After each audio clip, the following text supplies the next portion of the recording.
بعد السجن سعد المجرد، أشرف حكيمي في ورطة كبيرة مع القضاء الفرنسي.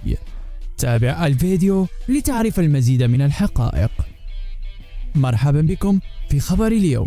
اتهم أشرف حكيمي نجم المنتخب المغربي ونادي باريس سان جيرمان الفرنسي أيام القليلة الماضية بتهمة الاغتصاب، وبحسب ما أفاد المكتب المدعي العام لوكالة فرنش بريس، ويأتي ذلك بعد اتهامات من امرأة تبلغ من العمر 24 عاما بأنها تعرضت للاغتصاب في منزل اللاعب في 25 من فبراير. ويمنع القضاء الفرنسي أشرف حكيمي من التواصل مع الفتاة، لكنه مخول بمغادرة الأراضي الفرنسية. قد أشار الصحفي في وكالة فرنش بريس إلى أن حكيمي كان حاضرا في التدريب النادي صباح الجمعة وبدا مبتسما عندما دخل إلى أراضي الملعب. وأيضا رفض النادي الباريسي التعليق المباشر على التطورات، قبل أن يعلن في الوقت اللاحق أن حكيمي سيعود إلى المسابقات الأسبوع المقبل.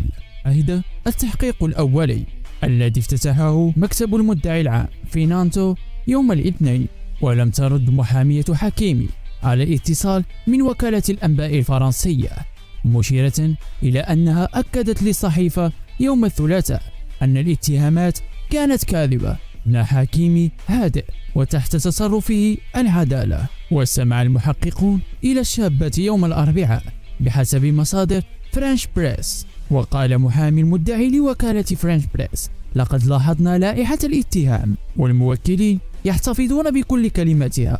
لقد اختارت التحدث إلى العدالة حصريا، ولا ترغب في نشر القضية لا سيما من أجل سلامتها.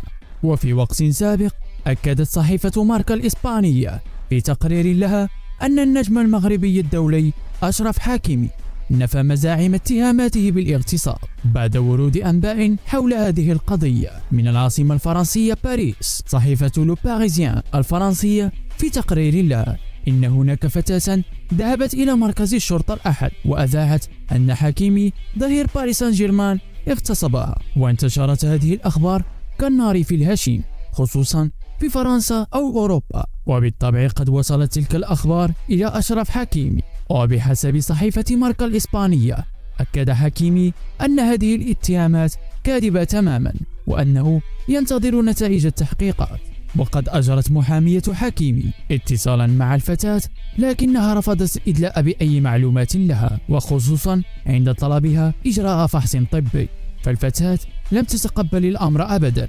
وبعد ذلك بدا النجم المغربي أشرف حكيمي هادئا ومبتسما في حفل توزيع الجوائز بالعاصمة الفرنسية باريس بعد ساعات قليلة من نشر التقرير. وذكرت ماركا أن حكيمي واثقا تماما بأن التحقيقات ستؤكد براءته من هذه الاتهامات خلال الفترة المقبلة.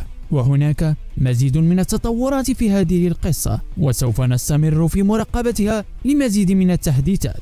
ترقبوا المزيد من الأخبار في الحلقة القادمة، ولا تنسوا تفعيل زر الإعجاب وأيضا الاشتراك في القناة.